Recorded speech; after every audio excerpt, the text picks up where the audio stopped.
میرے ساتھ ہیں اسد عمر صاحب، federal minister for planning and special initiatives. Asad Umar صاحب کا تعلق خود بھی کراچی سے ہے۔ کراچی کے مسائل میں کسی قسم کی کمی نہیں آئی، حالانکہ یہ شہر ہے جس نے ایک خلاف توقع ان ایکسپیکٹڈلی پی ٹی آئی کو بہت زیادہ سیٹیں تھیں، 14 سیٹیں لی پاکستان تحریک انصاف نے کراچی شہر سے۔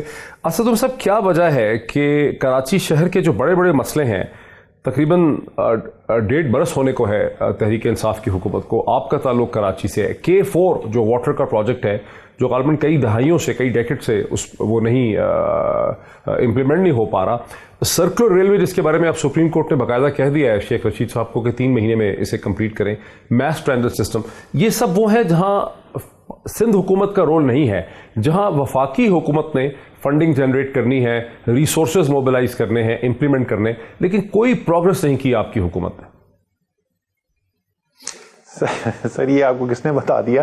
دیکھیں KCR کی تو کمپلیٹ لیڈ جو ہے وہ سندھ حکومت کے پاس ہے۔ سندھ حکومت نے، اور یہ ہماری حکومت آنے سے پہلے ہوا تھا، سندھ حکومت نے کہا تھا یہ منصوبہ ہمیں ٹرانسفر کر دیا جائے، اس پروجیکٹ کی لیڈ سندھ حکومت کے پاس ہے۔ وفاقی حکومت نے سب ایک زمین خالی کروانی تھی گراؤنڈ پہ، اس میں بھی سندھ حکومت کی ہیلپ کی ضرورت ہوتی ہے، وہ کام تقریباً مکمل کر دیا گیا ہے۔ اس کے بعد جو آگے کے کام ہیں اس کے اندر جو ہے میں خود گیا، میری پہلے سندھ میں ان کے جو دوسرے ارکان تھے ان کے ساتھ بات چیت ہوئی، اور اس کے بعد چیف منسٹر سندھ آئے تھے میرے پاس، ان کے ساتھ بھی میری میٹنگ ہوئی۔ ہمارا بالکل اس کے اوپر اتفاق ہے کہ ہم نے KCR کرنا ہے، لیڈ سندھ حکومت کے پاس ہے، جو وفاقی حکومت کے پاس ذمہ داری ہے جو ہمیں سپورٹ کرنے کے لیے چاہیے وہ ہم نے کیٹیگوریکل سگنل دے دیا ہے۔ KCR ایک ترجیحاتی منصوبہ ہے، اور ہماری کوشش یہ ہے کہ اگلا JCC جو ہوگا جو اپریل کے اندر بیجنگ میں ہونا ہے، جو کہ CPEC کا سب سے جو ہائیسٹ فورم ہے، اس میٹنگ کے اندر جن منصوبوں کو ہم نے نیکسٹ سٹیج کے اوپر لے کے جانا ہے اس کے اندر KCR شامل ہے۔ تو پہلی تو یہ KCR کا بتا دوں۔ دوسرا K4 جو ہے، K4 کی بھی جو لیڈ ہے وہ سندھ گورنمنٹ کے پاس ہے۔ وہ آپ کو پتا ہے کہ پروجیکٹ وہ بالکل آ کے فائنانس آپ نے نہیں کرنا، فیڈرل گورنمنٹ نے 50% فائنانس فیڈرل گورنمنٹ نے کرنا ہے، لیکن ایکسیکیوشن اس کی جو ہے وہ سندھ گورنمنٹ کے پاس ہے۔ سندھ گورنمنٹ اور وفاقی حکومت دونوں اس کو فائنانس کر رہے تھے، لیکن وہ پروجیکٹ جو ہے آپ کو پتا ہے منصوبہ آ کے رک گیا، اس کی پیش رفتی ختم ہوگی، منصوبہ بالکل سٹینڈ سٹل پہ آ گیا۔ رک کیوں گیا؟ کیونکہ جو اس کا انجینئرنگ ڈیزائن تھا اس کے انجینئرنگ ڈیزائن کے اوپر سوالیہ نشان اٹھا دیے گئے، بہت انتہائی وہ پیچیدہ بن گیا۔ ایک نئی جو رپورٹ ہے اس کے اوپر وہ آرڈر کی گئی کہ نیسپاک جو حکومت کی سب سے بڑی انجینئرنگ کمپنی ہے، اس کو کہا گیا کہ اس کے رپورٹ دیکھیں، اس کا انجینئرنگ ڈیزائن ہے، اس کو ریویو کر کے بتائیں کہ اس میں کیا تبدیلی کی ضرورت ہے تاکہ کراچی والوں کو پانی مل سکے، جس کے لیے کراچی اس وقت ترسا ہوا ہے۔ وہ رپورٹ مکمل ہو گئی۔ اس رپورٹ کو ریویو کرنے کے لیے سندھ کی حکومت نے ایک ٹیکنیکل کمیٹی بنائی تھی، اس ٹیکنیکل کمیٹی نے اپنا ریویو مکمل کر دیا، اور مکمل کر کے اپنی سفارشات جو ہیں سندھ کی کابینہ کو دے دی۔ اس وقت وہ سندھ کی کابینہ کے پاس ہے۔ جیسے ہی وہ سندھ کی کابینہ اپنی فیصلہ فائنل کر کے، مکمل کر کے جو ہے وہ حتمی فیصلہ ہمارے پاس بھجوا دے گا فیڈرل گورنمنٹ کے پاس، ہم کمیٹڈ ہیں کہ ہم نے اس کو جتنی تیزی سے ہو سکتا ہے اس کو پروسیس کرانا ہے یہاں پر۔ سو یہ دونوں چیزیں ایسی ہیں جس کی لیڈ ہمارے پاس نہیں ہے، سندھ حکومت کے پاس ہے۔ اب کراچی کے اوپر آئیں، اور میں آپ کو اچھا نہیں تو اس پہ کوئی ٹائم لائن تو دے دینا ہمیں، اس کی K4 کی تو سب سے زیادہ برننگ ایشو تو یہی ہے۔ اس کی ٹائم لائن تو سر آپ مراد علی شاہ سے پوچھیں نا۔ اچھا، میں نے ابھی تو بتایا سندھ کی کابینہ کے پاس پڑا ہوا ہے، بال میرے پاس نہیں ہے اس وقت، وہ سندھ کی کابینہ کے پاس ہے۔ اور نہیں، لیکن ووٹ تو آپ نے لیے نا کراچی سے زیادہ سر، بٹ یہ نہیں، اب یہ تو اتنا سیزنڈ جرنلسٹ، اتنا سیزنڈ صحافی ایسی بات نہیں کر سکتا۔ آپ آئین قانون کو بالا تر رہ کے یہ نہیں کہہ سکتے کہ ووٹ آپ کو ملا ہے تو اس لیے جو آپ کا قانونی اختیار نہیں ہے آپ کے پاس وہ بھی کر دیں۔ میں اس کا جواب دیتا ہوں آپ کو۔ نہیں، آپ پرسویٹ تو کریں گے نا اسد صاحب، پرسویٹ تو کریں گے آپ کہ نہیں کریں گے؟ سر میں اگر آپ مجھے مکمل کرنے تو میں تیسری اٹمپٹ کر رہا ہوں، اگر آپ مجھے مکمل کرنے والے بات نہیں، میں پرسویٹ نہیں کر سکتا۔ میرا ایک سیاسی مخالف بیٹھا ہوا ہے جو میں آپ کو بالکل کھول کے بول رہا ہوں، وہ کراچی سے ووٹ لیتا نہیں ہے، نہ اس کو کراچی سے ووٹ ملتا ہے۔ اچھا، وہ ووٹ لے کے سندھ کے دیہی علاقوں سے ووٹ لے کے وہ سندھ کے اندر حکومت بناتا ہے۔ کراچی کے اندر اگر کام نہیں ہوتا اور کراچی کے لوگ اگر خوش نہیں ہیں تو اس کو کوئی اس کا سیاسی نقصان نہیں ہے۔ اسی لیے پچھلے 12 سال میں انہوں نے کراچی کے ساتھ وہ کیا جو سارے کراچی نے دیکھا ہے۔ اس کا علاج کیا ہے؟ پاکستان کے آئینی نظام کے اندر ایک مقامی حکومت کا ایک عنصر موجود ہے، اور آئین کے اندر لکھا ہوا ہے کہ اس مقامی حکومت کے نظام کے پاس مالی